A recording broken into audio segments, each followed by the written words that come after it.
Today, I'll be talking about the study of nitinol material using XPS as well as HAXPS. These are two of the multitude of surface analysis tools that we have within Phi. I'll start off with a brief summary of the challenges with regard to nitinol material itself for medical devices. So within that field, medical devices that are put within a person's body, nitinol is used. There is an oxide layer, a thick oxide layer of several nanometers to several hundred nanometers. The purpose of that is to form a protective layer to avoid any nickel leaching from the nitinol uh, substrate into the body. So under mechanical stress, for example, devices that are flexible within the body have the possibility of that oxide coating actually cracking, fatiguing and cracking. So that would compromise the safety and performance of the nitinol medical device. Another challenge inherent is the processing conditions in the manufacturing process. One of the requirements in manufacturing could be the uniformity of the titanium versus nickel ratio, as well as the oxide layer thickness.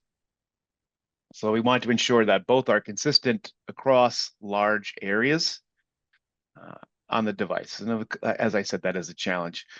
We also have fatigue and corrosion resistance over time, under multiple cycles, under multiple loading. So this material becomes fatigued and it loses its corrosion resistance. Obviously, this is not ideal in a biological environment. And then finally, we have biocompatibility. So we need to design the nitinol surface to ensure that's compatible with the human body. For example, cells from the body adhering to the device. So all these are different challenges that have a relationship with each other. And of course, we want to separate those effects. And one of the tools that we can use is surface analysis, right? Surface analysis tools really complete the medical device material surface puzzle. So briefly wanted to talk about physical electronics as a company. We manufacture three different surface analysis instruments. We have TOF-SIMS, XPS, HAXPS, integrated into a single system, and then lastly we have Auger. So I'll talk a bit more about each of those individual instruments. May wonder why we've chosen these three different instruments. They have a special place among different analytical techniques that are available in the field, available in industry. You can see the black circles on this slide, comparing those with other techniques such as SEM, EDS, scanning electron microscope with elemental analysis, for example. Our surface analysis tools have many advantages over SEM, EDS in certain situations, of course. So here we have a close-up which forms a triangle, which we like to call the Bermuda Triangle, where strange things happen and mysteries are solved.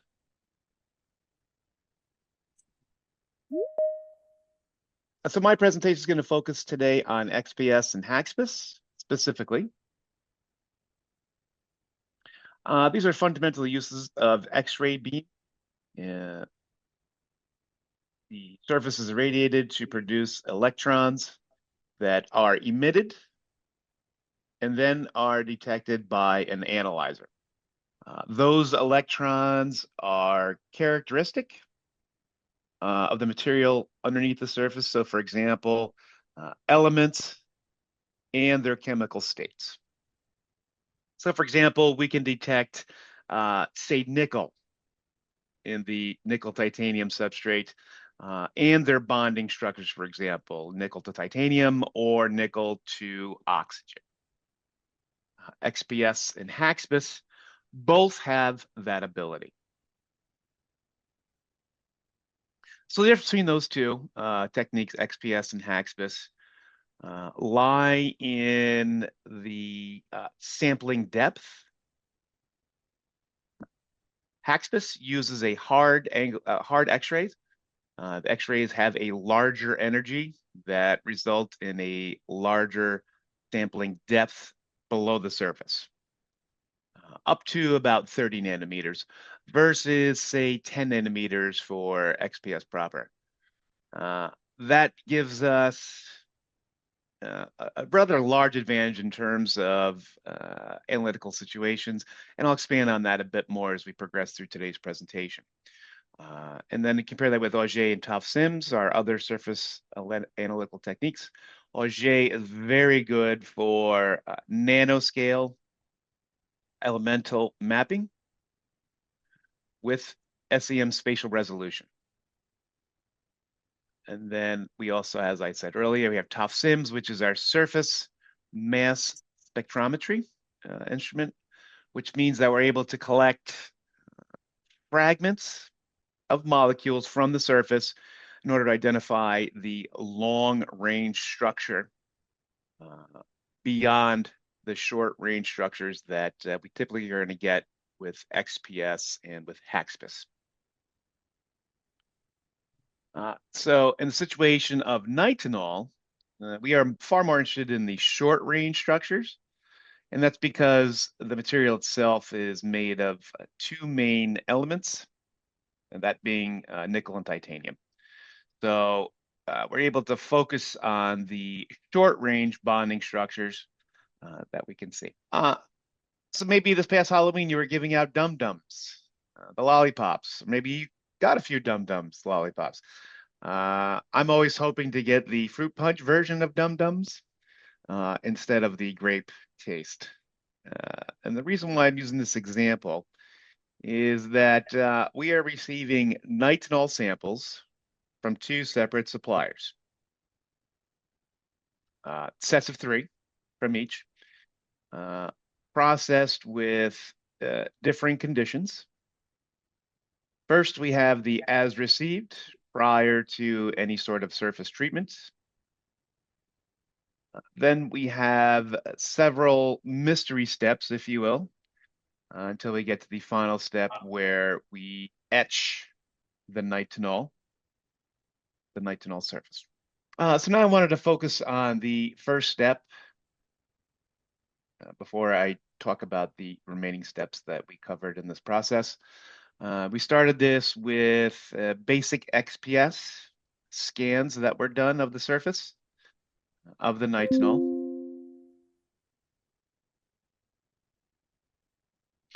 So in XPS, we have X-rays that have a certain energy. As they reach the surface, the energy is transferred to the electrons, and then the electrons increase in kinetic energy and then move to the detector. And that specific energy is a characteristic of the elements as well as their chemical bonds. We typically will plot those, the XPS spectra, using the binding energy. And we do that because in many situations, we are using different X-ray energies to have an apples to apples comparison, right? We want to plot using the binding energy within the spectra. So here we have 2 examples. We have sample A, sample B. Starting off with A, you can see in the XPS spectra that we have 3 distinct peaks. The first peak on the far right, we have a metallic titanium bond that represents titanium bonding to nickel, and that's at the substrate. There is a faint peak there. Then we have a large titanium dioxide peak that you can see. And then thirdly, we have another peak that is also titanium dioxide. Now in XPS, we call those two the pair of titanium oxygen peaks. We refer to them as doublets. For a specific atomic orbital, we would actually see those doublets. Whereas for other orbitals, we're not going to see those. Now looking at sample B, we only have two peaks there this time, which are representative of titanium dioxide. So why in one sample we have three, and then in the other sample we have two? And that may have something to do with the sampling depth of XPS. XPS has approximately 10 nanometers in sampling depth, which means that we are only able to see 10 nanometers below the surface. So sample A, we can actually see the nitinol substrate itself, whereas in sample B, we're unable to detect that nitinol, which suggests possibly a rather thick oxide layer at the top of the nitinol substrate. Here I'm going to briefly show the nickel spectrum. For sample A, again, we see both the metallic nickel representing the bonds with titanium in the nitinol. Additionally, we see the nickel hydroxides at the surface. So that spectrum on the left, rather complex, many things contributing to that. On the right, it's a more simplified plot for sample B.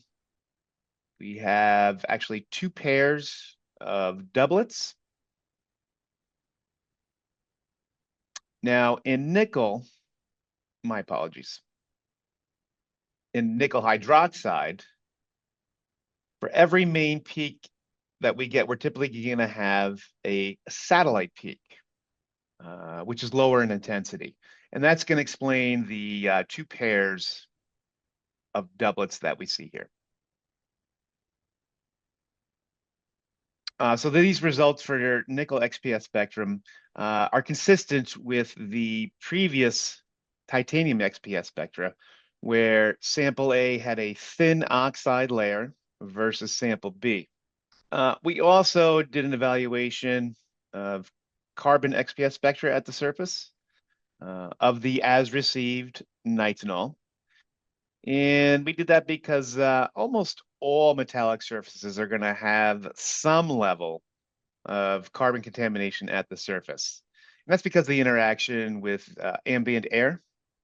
So for example, hydrocarbons in the air are going to adhere to the surface and form that thin film at that location. Now, because those samples may have been processed in some fashion, we were curious if there's any effect on the carbon structure at the surface and or underneath the surface due to the processing that took place. So we can see with sample A, we have one main carbon peak with a shoulder, which is indicative of at least two chemical states. We can see the same thing with sample B. So we wanted to really understand those structures a bit more.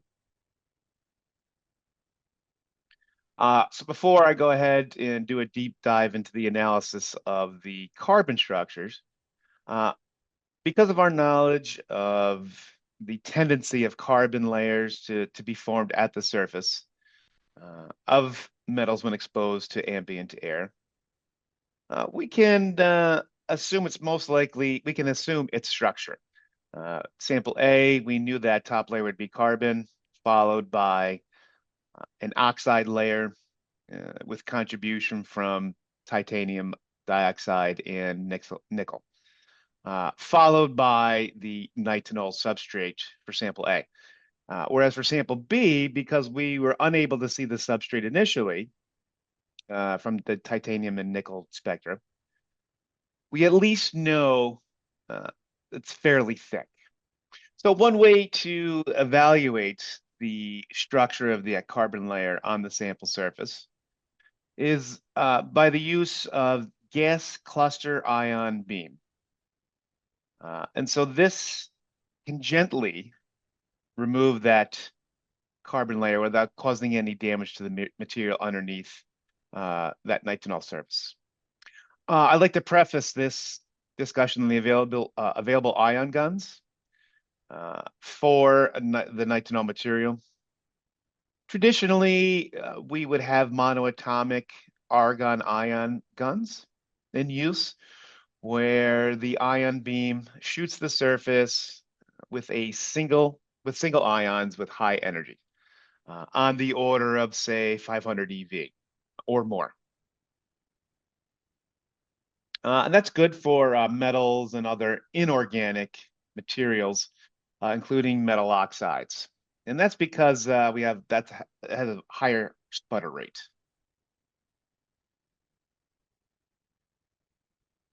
Now, for fragile materials such as organics and carbon layers at the surface, you may want to use a more gentle approach using GCIB. That ion beam is made of clusters of argon atoms, meaning that the beam energy is distributed to each individual atom. So, for example, if we were to have these clusters of 1,000 argon atoms with an average energy of 2.5 eV, this means then that you will sputter the surface in a much gentler fashion while simultaneously preserving the chemistry underneath. Here we show the XPS spectra of carbon before and after GCIB sputtering for sample A and sample B. Both samples are showing a decrease in the carbon signal and a bit of a shift to the right in the binding energy. This could be indicative of a subsurface chemistry. So to understand the spectra a bit better, we can actually normalize the spectra with respect to the maximum intensity. So we can understand the peak shape and the true shift. So here we can see we have that shift with the carbon spectra for the as received material B. If we were to look at the titanium spectra for the as received material after GCIB sputtering, we do not see that shift. So that's going to tell us there's a difference in the carbon structure, that it's real, right? We know because of that it's real. So now we're going to further analyze that carbon structure using a tool called curve fitting. And that's a popular tool in XPS analysis where we're fitting several artificial peaks under the spectrum to identify the chemical states, especially the unknown states. So that's one of the powers of XPS. It's going to directly tell you the chemical bonds of the surface, even when the peaks are convoluted.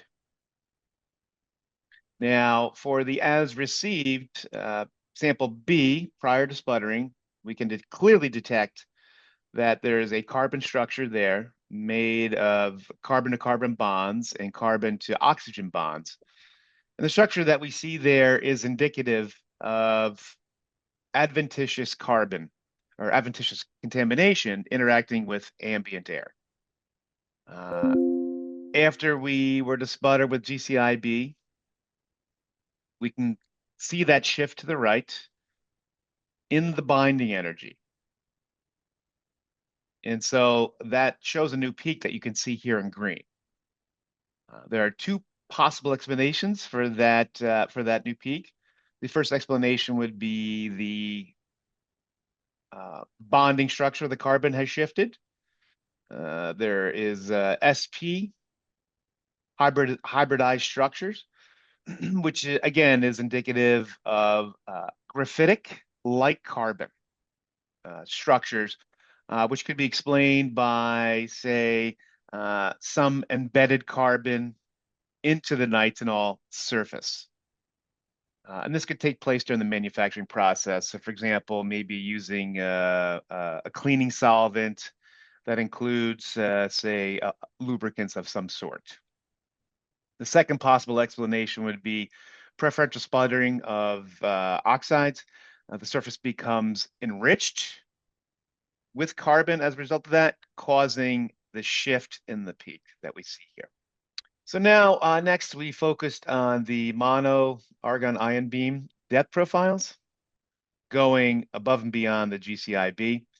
If you recall, GCIB is a gentle sputtering, if you will, most of the time used for surface cleaning and removal of that initial layer of an analysis beneath that surface without any significant any kind of damage. So we chose argon for the depth profile. It also has to do with the sputtering rate of why we chose that. To look at the left here, the sputtering rate of GCIB is less than 1/10 of 1 nanometer per minute. Sputters very, very slowly. And in industry, time is money, of course. So we need to be a bit more efficient. We want to sputter with this mono argon ion beam. So here this shows the depth profile of the nitinol for samples A and B for the as received samples. And how this works is we collected the spectra of the surface and then sputtered, and then collected the spectra yet again. And we did this iteratively to form those depth profiles that you see. You can see on the left, for sample A, as I mentioned earlier, the thin oxide layer has been confirmed by the depth profile. Carbon signal has disappeared. For sample B, we found a rather interesting profile that the carbon signal is not gone. It's still there. It lingers within that depth, and the oxygen signal also has not diminished, right? It's the same as sample A. For A, the oxide signal disappears near the surface, showing that oxide layer and relative thickness compared to sample B, which shows a thin oxide layer in A versus B. You'll also see nickel and titanium signals not behaving similarly. There's a slow shift over the depth. This could be due to the complex oxide layer structure. So we wanted to understand that depth profile a bit better, and we can do that by looking at the XPS spectra further. Here we're showing the XPS spectra of titanium with respect to the depth at approximately 10-minute intervals from 0-minute sputtering to 30-minute sputtering. In the beginning, we clearly have a strong signal that represents titanium dioxide. After the sputtering starts, we'll see there is a shift in the peak shape to the right, apparently changing to metallic titanium. We see the same thing with nickel as well. XPS spectra in the depth apparently shifts to the right and becomes a metallic form, representing the nickel titanium bonds in the nitinol substrate. We are left with a question. What is that oxide layer made of? Is it a soup, if you will, of carbon, oxidized nickel and titanium, and metallic nickel and titanium? It's well known that sputtering pure a surface made of titanium dioxide with mono-argon ion beam will actually reduce the titanium dioxide to a metallic form, right? You can see here the before and after sputtering with the mono-argon ion beam. We end up with a continuum of different titanium oxidation states. So you can envision that by looking at the diagram on the left. Prior to sputtering, we are only seeing titanium oxide at the surface. And now, looking at the diagram on the right, post-sputtering, we have a thin layer of damaged titanium dioxide material, as well as intact layer underneath representing titanium dioxide. So our XPS spectra post-sputtering is going to show a contribution from both the damaged layer as well as the intact layer of titanium dioxide. Now, how do we analyze the sample with a thick oxide layer if it's a continuum, right? If a continuum of damage by the ion beam. That means that we're going to lose a whole lot of information on the relative oxide layer thickness and its chemical states. So before I proceed, I wanted to summarize what we've learned thus far. For sample A, we've learned that we have a thin layer of oxide made of titanium dioxide and nickel at the top of the nickel substrate. I'm sorry, nitinol substrate. And then for sample B, we have at least have an understanding that there is a nitinol sample surface made of possibly a mixture of carbon, titanium dioxide, and nickel dioxide. I said nickel dioxide, my apologies. I should have said nickel hydroxide, my apologies. So I wanted to back up for a moment to our GCIB example. Thought, hey, why not use GCIB depth profiling to minimize the chemical destruction we're doing? Obviously, it would be a much longer sputtering time, so we thought, what the heck? But it's also known that GCIB sputtering is actually eventually going to reduce the titanium dioxide as well as the nickel hydroxide then, regardless of the cluster size being used. So for example, a Phi colleague had collected titanium spectra that you can see here on the right with differing ion beams, different GCIB ion clusters, I should say, cluster sizes. So that shows over time, you see the formation of metallic titanium at the surface. So where do we go from here if we seemingly have run out of options? Well, this is where HAXPS comes in. HAXPS to the rescue. So initially, I started talking about sampling depth of XPS and HAXPS. And they're different because of their different X-ray energies. Here you can see with the image of two different types of samples. The sampling depth is related to the photoelectrons IMFP parameter. So when an X-ray with a higher energy irradiates the surface, it's going to generate photoelectrons with a higher kinetic energy. This in turn means it has a higher IMFP.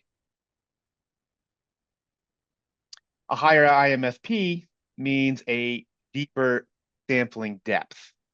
I'm going to expand a bit on that a bit more. The inelastic mean free path, IMFP, is a parameter that we use in XPS to measure the distance the electron travels at the surface before inelastically losing its energy. So a larger value means the electron is able to travel farther without losing its energy, which is important if we want to get the electrons with the characteristic information with regard to the chemical bonds and elements at the surface. We also have a general rule of thumb that is used. With regard to IMFP, it's times what IMFP gives us. That is the approximate sampling depth. That number lets us approximate 95% of the electrons detected by the detector coming from the depth, again, of 3 times the IMFP. So we're going to look at the IMFP and the sampling depth for titanium electrons, titanium 2P, in XPS as well as in HAXPIS. With XPS, we have approximately 6 nanometers of sampling depth, whereas with HAXPIS, we see approximately 23 nanometers. So this is a powerful way to understand the surface and the subsurface structures without the use of ion beam sputtering. So again, for sample A, we understand the structure well. There's a thin oxide layer at the top of the nitinol substrate, whereas for sample B, we understand there's a possible mixture of carbon, titanium dioxide, and nickel hydroxide. So now I wanted to show you the HAXPIS spectra of the nickel and how that compares with the XPS spectra of nickel for the nitinol sample, specifically sample B. Here you can see we've compared the XPS spectra at 0 minute sputtering, means we haven't started sputtering, the as received surface, represented by the dashed green line on the left.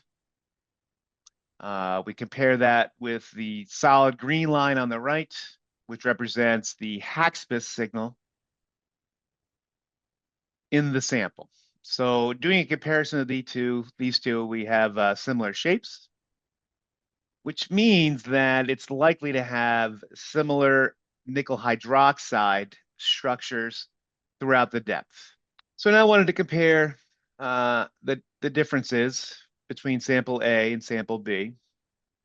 Sample A, if you recall, we had a thin oxide layer. We still see the metallic nickel signal coming through in HAXPIS.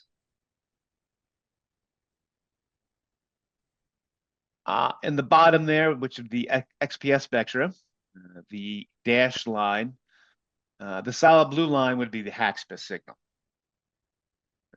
dominated by metallic nickel, meaning that the HAXPIS signal from the substrate overwhelms the HAXPIS signal from the thin oxide layer at the top.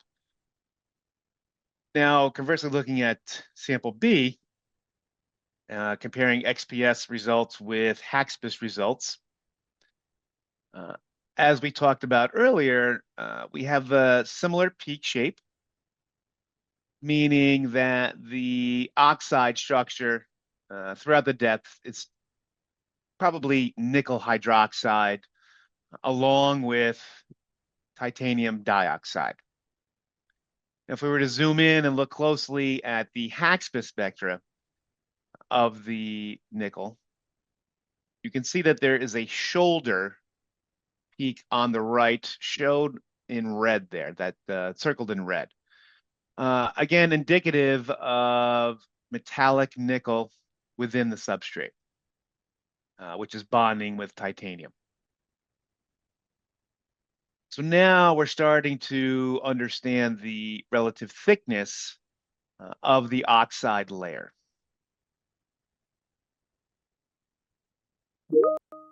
Okay, so again, we wanted to do a comparison of the titanium spectra, XPS and HAXPS. If you recall earlier, I showed the chemical damage of the titanium dioxide. We wanted to see if we can actually avoid that using HAXPS. So for material B, as expected, we're seeing a strong signal from the titanium dioxide layer with a small signal from the substrate. Uh, Again, focusing on material A, if you recall, we had the thin oxide layer. We were able to see a contribution, if you will, from the uh, titanium dioxide layer, as well as the titanium within the nitinol substrate. So now we finally understand the structure for both samples, sample A and B. Sample B does have a thick oxide layer with a relatively uniform composition within the depth. So far today we've been talking about sampling depth, uh, which really begs the question of can we use that information to calculate the actual film thickness using actual numbers and the answer is yes, that we can do that. And we do that using our Stratify software. It takes XPS and HAXPS spectra and then outputs a film thickness for each individual layer under the surface. For the as received sample of nitinol A and B, we can approximate the film thicknesses. For A, it's approximately 5 nanometers. For B, it's approximately 21 nanometers, which is consistent with our mono-argon depth profiles, as well as the HAXPS profiles results, especially the HAXPS results, where we're actually just barely able to see the nitinol substrate. Stratify has the ability to calculate the film thicknesses up to 30 nanometers below the surface. And that is due to the HAXPS's sampling depth that it's able to achieve. So now we focused on the final step, which is etching the nitinol. Thus far, we've been using this similar method for etching nitinol versus the as received sample. We suspected that the etch sample should have a thinner oxide layer. With sample A, we clearly saw both the oxide layer as well as the nitinol substrate. Clearly, they were differentiated there. And then within the depth, we had an atomic concentration of nickel and titanium, approximately a 50-50 mix. And that would be the same for sample B. We had a fairly thin oxide layer, but interestingly enough, we had a small tail of the oxygen profile within the depth. That could be processing, but what is more likely an explanation is that the etch process itself may have left some residual oxide, a residue oxide that it was not completely removed. And then as we sputter with the mono argon, we see those signals from the residue oxide at the surface. And again, that we think is due to the etching process. Also, we're detecting a level of chlorine at the top of the surface of the nitinol within sample B. So these results show the role of HAXPS versus monoatomic argon sputtering profiles. Both a complete picture of the surface. The mono argon depth profile will give you the depth profile information of chemistries due to its small sampling depth, whereas HACSPIS can give us the sampling, the deeper information at the same time. So we used, again, our stratify methodology to look at the etched samples. If you recall, we saw in the depth profiles, both had approximately similar oxide thickness layers, oxide layer thicknesses, I should say. And this is confirmed by the use of stratify, which shows approximately 5 nanometers oxide thickness for both samples. So we have 3 sample evaluations in today's presentation, the as received and the etched. One of the as received and both of the etched have similar thicknesses, which are representative of the thin oxide layers, whereas the as received sample B had a very thick oxide layer of approximately 20 nanometers. So these non-destructive methodologies opposed to the destructive mono-argon ion beam depth profiles, right? Those are the differences between the two there. So to summarize what we've learned today, with different samples, with different processing, 2 different as received samples with different oxide thicknesses. The as received sample B possibly had carbon embedded in the surface, possibly due to processing. And that was removed through several mystery steps, culminating in the etching step. For the B etch, we saw a thin oxide layer with the possibility of oxide contamination at the substrate, as well as seeing chlorine at the surface of the sample. For sample A, similarly for the as received and the etched samples, both have similar oxide film thicknesses. So these samples are showing the power of the use of XPS and HACSPIS in understanding the processing at each individual step and how to modify the process, right? It gives us the ability to modify those processes. So again, to briefly summarize what we've learned today,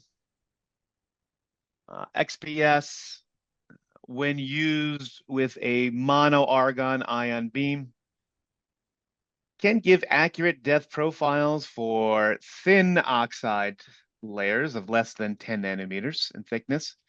And that's because we're able to avoid any significant chemical destruction that would lead to a loss in chemical state information. And in our particular case, we had already seen that the nitinol substrate. Now, if we were to have a thick oxide layer at the surface, we can avoid that ion beam damage using HACSPIS.